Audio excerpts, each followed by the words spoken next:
Nous arrivons maintenant à la deuxième partie du catéchisme du Concile de Trente, la deuxième partie qui traite des sacrements. Toutes les parties de la doctrine chrétienne exigent de la part des pasteurs des connaissances et des soins.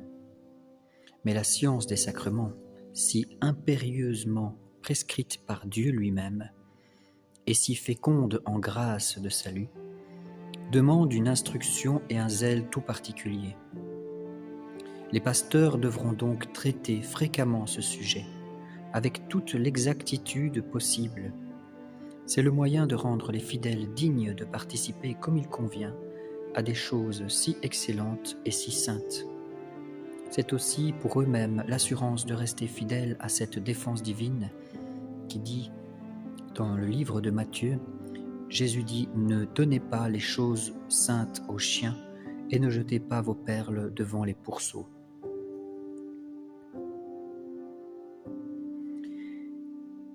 Explication du mot « sacrement ». Puisque nous avons à parler des sacrements en général, il y a lieu d'expliquer tout d'abord ce mot lui-même, d'en donner le sens, la portée, et d'expliquer clairement ses diverses acceptions. Il nous sera ensuite plus facile de comprendre la signification spéciale qu'il doit avoir ici. Et pour atteindre ce but, il faudra faire remarquer aux fidèles que le mot de sacrement n'a pas été pris dans le même sens par les auteurs ecclésiastiques. Les auteurs profanes entendaient par là l'obligation que nous contractons lorsque nous nous engageons au service d'un autre sous la loi du serment. Ainsi, le serment que faisaient les soldats de servir fidèlement l'État s'appelait le sacrement militaire. C'est du moins le sens le plus ordinaire que ce mot avait pour eux. Les auteurs ecclésiastiques, et principalement les pères latins, emploient ce mot pour exprimer une chose sacrée et strictement cachée. Chez les Grecs, il a la même signification que le mot mystère. Et c'est précisément le sens qu'il faut lui donner dans ces paroles de saint Paul aux Éphésiens, lorsqu'il dit « Il a répandu sur nous la grâce pour nous faire connaître le sacrement de sa volonté, ou le mystère de sa volonté. » Et Paul écrit aussi à Timothée, il dit « C'est un grand sacrement de piété ». Nous disons « C'est un mystère de foi ». Et enfin aussi dans le livre de la sagesse, il est dit « Ils ont ignoré les sacrements de Dieu ». Ces textes que nous venons de citer, et beaucoup d'autres, nous présentent tous le mot de sacrement avec le même sens, c'est-à-dire une chose sacrée, mais inconnue et mystérieuse. Aussi, les docteurs latins ont-ils pensé que certains signes sensibles qui produisent la grâce, en même temps qu'ils la représentent et la mettent sous les yeux, pouvaient très bien s'appeler sacrements.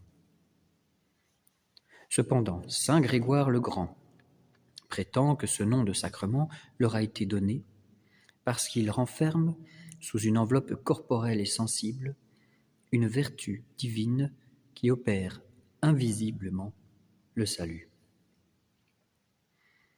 Et qu'on ne s'imagine pas que cette expression est nouvelle dans l'Église. Il suffit de lire saint Augustin ou saint Jérôme pour se convaincre que nos docteurs les plus anciens, en parlant de ce qui nous occupe, ont employé le plus souvent le mot de sacrement, quelquefois celui de symbole, de signe mystique ou de signe sacré. Mais ces quatre choses veulent dire la même chose. Ces explications suffisent. Elles conviennent aussi d'ailleurs aux sacrements de l'ancienne loi. Mais comme ces sacrements ont été abolis par l'Évangile et la loi de grâce, les pasteurs n'ont rien à en dire. Maintenant, définissons clairement, proprement, ce qu'est un sacrement. Nous n'avons expliqué que le mot. Il faut maintenant examiner avec soin la nature et les propriétés de la chose, car c'est très important de bien apprendre aux fidèles ce que c'est qu'un sacrement. Personne ne peut douter que les sacrements ne soient nécessaires pour obtenir la justice et le salut. Mais de toutes les définitions que l'on peut en donner, Pour les expliquer clairement, il n'en est pas de plus lumineuse et de plus parfaite que celle de saint Augustin, et que tous les docteurs et théologiens ont adopté après lui. Le sacrement, dit-il, est le signe d'une chose sacrée, ou, en d'autres termes, un sacrement est le signe visible d'une grâce invisible, instituée pour notre sanctification. Mais pour rendre cette définition encore plus lumineuse, les prêtres doivent en exposer toutes les parties les unes après les autres. Et d'abord, il faut enseigner que les choses perçues par nos sens sont de deux sortes. Les unes n'ont été inventées que pour signifier quelque chose. Les autres, au contraire, ont été faites uniquement pour elles-mêmes et non pour en signifier d'autres. Presque toutes les choses que produit la nature appartiennent à cette deuxième catégorie. Mais il faut ranger dans la première les mots, l'écriture, les enseignes, les images, les trompettes et une foule d'autres objets du même genre. Si l'on note aux mots, par exemple, leur signification, ne semble-t-il pas que l'on détruit du même coup la raison qui les avait fait inventer? Toutes ces choses ne sont donc que des signes, car d'après saint Augustin, le signe est quelque chose qui, outre l'objet qu'il offre à nos sens, nous fait penser à une chose différente de lui-même. Ainsi, lorsque nous trouvons des pas marqués sur le sol, nous concluons aussitôt que quelqu'un a passé par là et qu'il y a laissé ses traces. Ceci posé, il est clair que les sacrements se rapportent à ces choses qui ont été instituées pour en signifier d'autres. Ils représentent à nos yeux, par une image sensible et une sorte d'analogie, ce que Dieu opère dans nos âmes par sa vertu invisible. Un exemple fera toucher du doigt cette vérité. Lorsque, dans le baptême, on verse l'eau sur la tête, comme pour la laver, et qu'on prononce en même temps les paroles prescrites et consacrées, c'est un signe sensible que la vertu du Saint-Esprit lave intérieurement toutes les taches et les souillures du péché, et qu'elle enrichit et orne nos âmes du don précieux de la justice céleste. Mais comme nous l'expliquerons en temps et lieu, ce que cette ablution du corps signifie, elle le produit en même temps dans l'âme. Au surplus, il résulte clairement de l'Écriture sainte elle-même que les sacrements doivent être regardés comme des signes. Dans sa lettre aux Romains, l'apôtre Paul, parlant de la circoncision prescrite à Abraham, le père de tous les croyants, il s'exprime ainsi, en disant « Il reçut la marque de la circoncision comme signe de la justice qu'il avait acquise par la foi. » Et lorsque, dans un autre endroit, il dit que tous, tant que nous sommes qui avons été baptisés en Jésus-Christ, nous avons été baptisés dans sa mort. Il est facile de conclure qu'il regarde le baptême comme un signe que nous avons été ensevelis avec Jésus-Christ par le baptême pour mourir au péché. Donc le baptême est le signe visible d'une réalité invisible. Et ce n'est pas peu de choses pour le fidèle de savoir que les sacrements sont des signes. Les fidèles comprendront mieux la sainteté et l'excellence des effets qu'ils signifient, qu'ils renferment et qu'ils produisent tout à la fois. Dès lors, ils seront plus portés à honorer et à reconnaître, comme elles le méritent, l'infinie bonté de Dieu pour nous. Il nous reste maintenant à expliquer ces mots d'une chose sacrée qui sont la seconde partie de notre définition. Alors, qu'est-ce que cette chose sacrée ? Et pour le bien faire, nous reprendrons les choses d'un peu plus haut en rapportant ce que saint Augustin a dit, avec autant de finesse que de vérité sur la diversité des signes.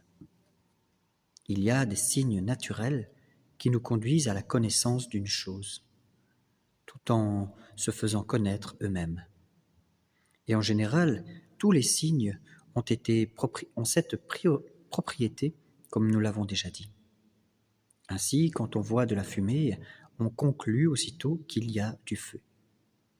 Ce signe est appelé naturel, parce que la fumée ne révèle pas le feu par convention, mais parce que l'expérience fait qu'en apercevant seulement de la fumée, on conclut aussitôt qu'il y a au-dessous un feu réel et actif, quoiqu'on ne le voit pas encore.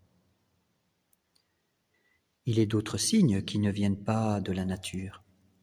Ce sont les hommes qui les ont inventés et établis pour s'entretenir entre eux, pour communiquer aux autres leurs pensées et pour connaître, à leur tour, les sentiments et les desseins des autres, les projets des autres.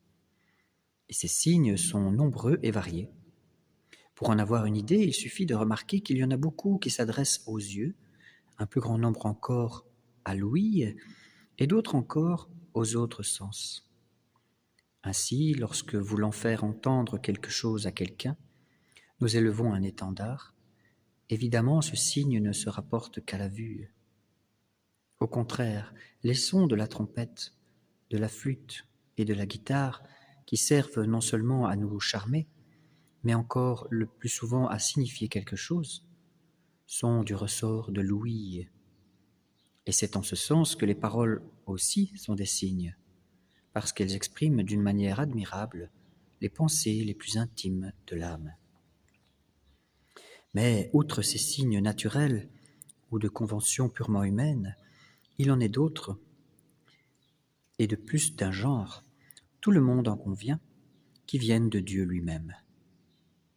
Les uns ont été institués pour signifier seulement ou rappeler quelque chose, comme les purifications de la loi, le pain azime et la plupart des cérémonies du culte mosaïque. Les autres ont été établis non seulement pour représenter, mais encore pour produire quelque chose. Tels sont évidemment les sacrements de la loi nouvelle, car ce sont vraiment des signes d'institution divine et non pas d'invention humaine, et nous croyons fermement qu'ils possèdent en eux-mêmes la vertu d'opérer les effets sacrés qu'ils expriment. Pour terminer cette première introduction, il y a plusieurs sortes de choses sacrées, comme il y a plusieurs sortes de signes. En ce qui concerne notre définition du sacrement en général, les auteurs ecclésiastiques entendent par les mots de choses sacrées la grâce de Dieu qui nous sanctifie et qui embellit notre âme en l'ornant de toutes les vertus.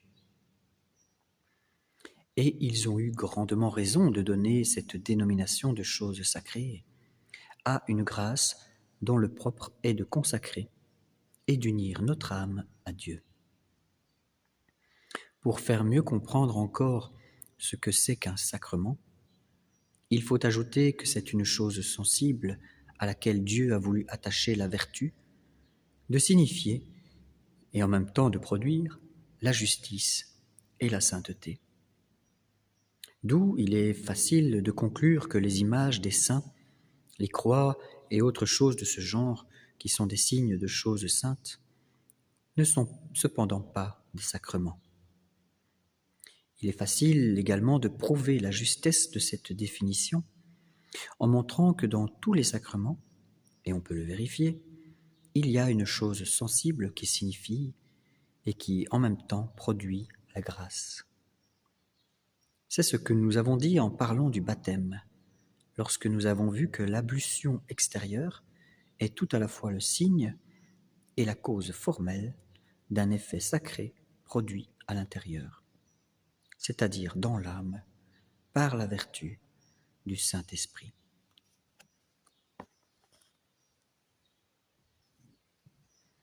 Ces signes mystiques qui sont l'œuvre de Dieu sont destinés, d'après leur institution même, à signifier non pas une, mais plusieurs choses à la fois.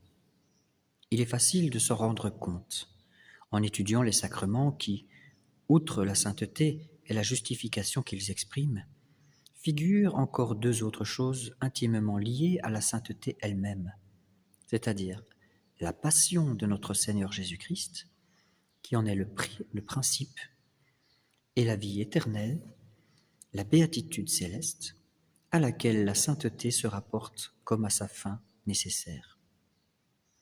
Cette propriété est commune à tous les sacrements. Voilà pourquoi les saints docteurs ont enseigné avec raison que chacun d'eux possède trois significations différentes, l'une pour rappeler une chose passée, l'autre pour indiquer et exprimer une chose présente, et la troisième pour annoncer une chose future.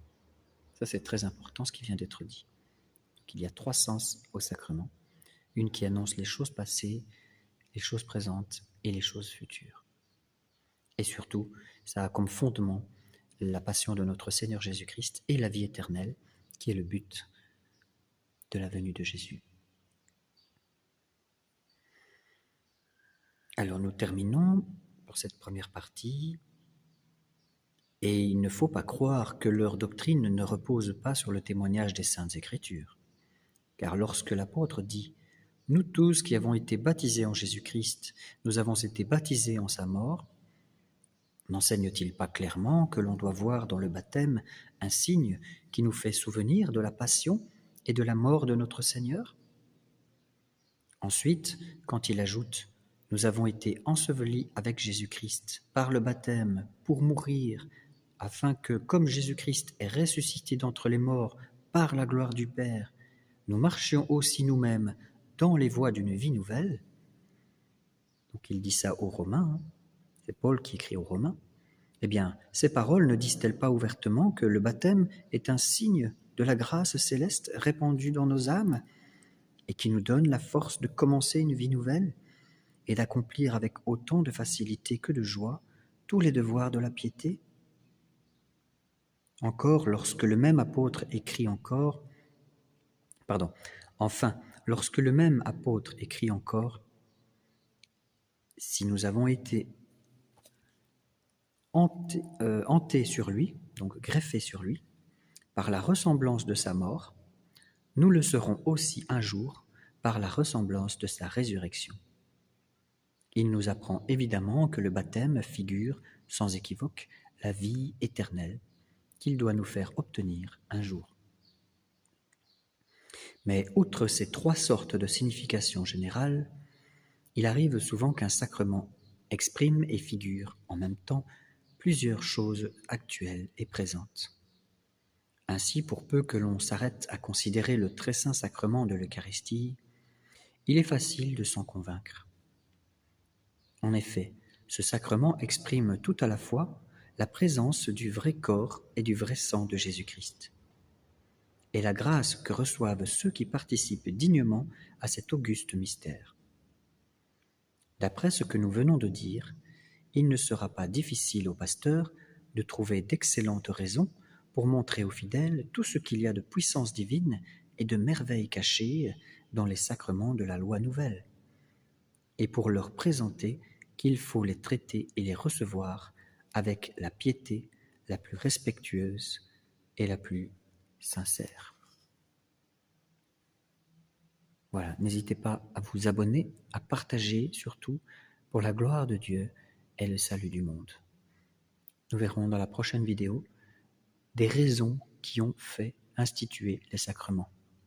Pourquoi a-t-on institué les sacrements ? Pourquoi Dieu l'a-t-il fait ?